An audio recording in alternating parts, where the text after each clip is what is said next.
We need help as bandits use explosive devices for operations, Chief of Army Staff tells United Nations rep. Can you imagine? So if they're using explosives for operations, you can't do anything about it. So bandits are now more powerful than the military. See Chief of Army Staff when Tinubu just put, Mr. Taurid Lagbaja, you are disgracing Nigerian military like this before United Nations, and you are planning to go to Niger Republic to fight the military junta there. Better don't go because they will clear everybody. That is truth. And now there's another coup in Gabon that you people probably also need to intervene. And the whole West Africa is depending on Nigeria and Nigerian military to lead the force and the fight. And now ordinary bandit, you are already asking United Nations to help because they are using explosives for operations. Now, wow. So the explosives that the bandits are using are now more powerful and more sophisticated than the military armory. Abi, this guy is a disgrace. Look at the people lack competency. How did these people grow to be? These are people that grew up through tribalism and nepotism and quota system. This is a disgrace. The Chief of Army Staff, Lieutenant General Taurid Lagbaja, has sought help from the United Nations Office for Counter-Terrorism to tackle the increasing threat in the country. As he said, bandits have morphed their methodology and now use explosive devices in their operations. Lagbaja made this known on Thursday when he received the Under Secretary General, United Nations Office for Counter-Terrorism, Vladimir Voronkov, in his office in Abuja. The Chief of Army Staff, who expressed the willingness of the military to partner with the United Nations, said that bandits now use improvised explosive devices like the terrorist groups.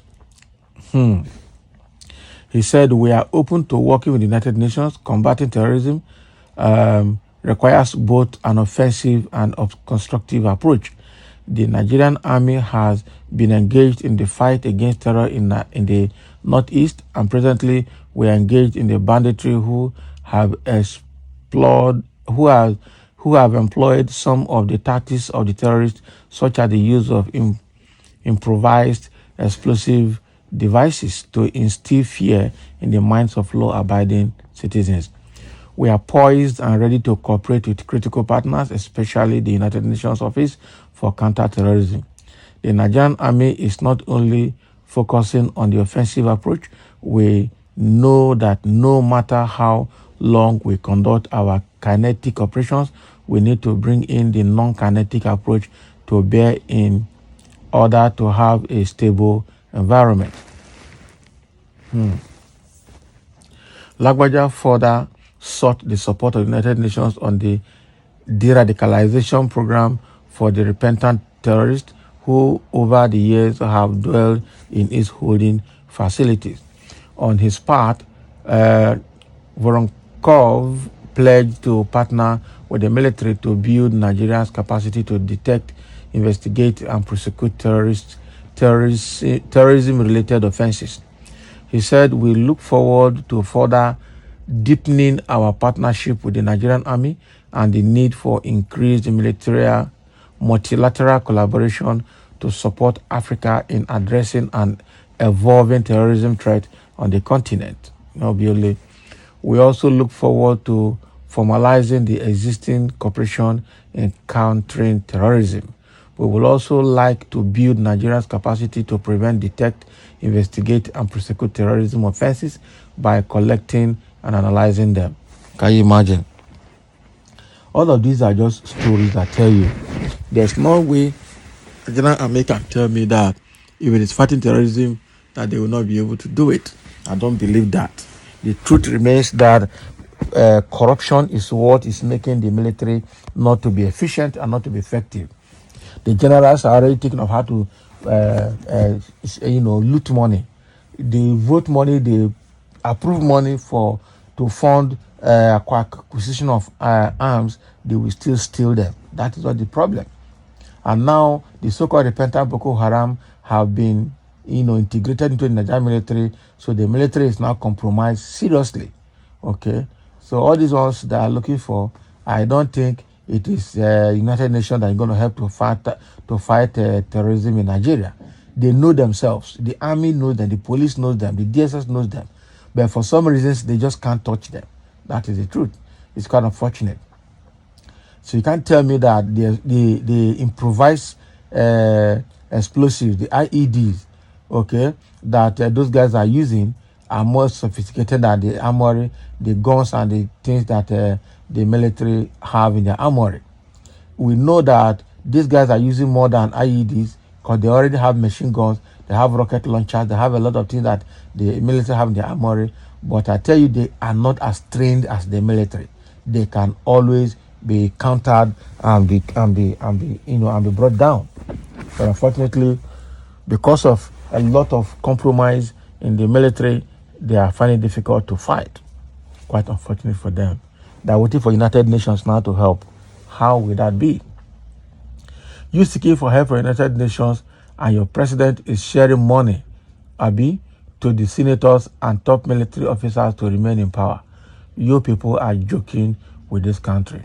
Someone said, General Lagbaja, with due respect, you are wasting your time seeking help to fight terrorism from the United Nations. Seek help from fellow African countries such as Uganda, who have got experience in fighting the Islamic insurgents, okay, both at home and Somalia. You will gain a lot than the United Nations, which work under those that fund the insurgents. I am smelling something. That's what somebody is saying. Exactly. We are smelling something there. You never know how far. Now small you see, just relax or now go collect. Look at Nigeria that wants to fight Niger. Is now calling on another man for help to solve small issue for house. Now wow. Food for thought. Why certain help when you have why certain help when you have the manpower to demolish and dismantle them? This is what we don't want in Africa. When they come pretending to help, thereby looting our treasure, and you, the chief of army staff, will make more money because you are loyal and working for them instead of serving your people. God Almighty will make you pay for lying to Nigerians. If you cannot fight bandits accurately, how can you fight Niger, a joint group of countries? They're not going to fit. They're just talking. They'll get there. They'll flush them. They're not going to go there. I said it before. Your house is on fire. You are busy chasing rats outside. Call ECOWAS for backup. This is not 1960 warfare. This is electronic war generation, and one small boy will use his mobile phone to melt down Aso Rock. Now, now people when won't go invade Niger be this and on not fit defeat common local bandit. Shame on you people. Military, wake up from democracy. That is it. So the way it is going, I just hope that Nigeria will be able to handle the insecurity within. And going to Nigeria Republic itself will be a war of many dimensions, because while there in Nigeria Republic, all the ISWAP and Islamic jihadists that came from all those Islamic West African countries will start waging war internally in Nigeria, because they're already in our Nigerian bushes and forests. So they have to be careful. These people, they are joking. So thank you for listening, and let's have your comment on what Chief of Army Staff Taori Lagbaja is asking United Nations to do for them.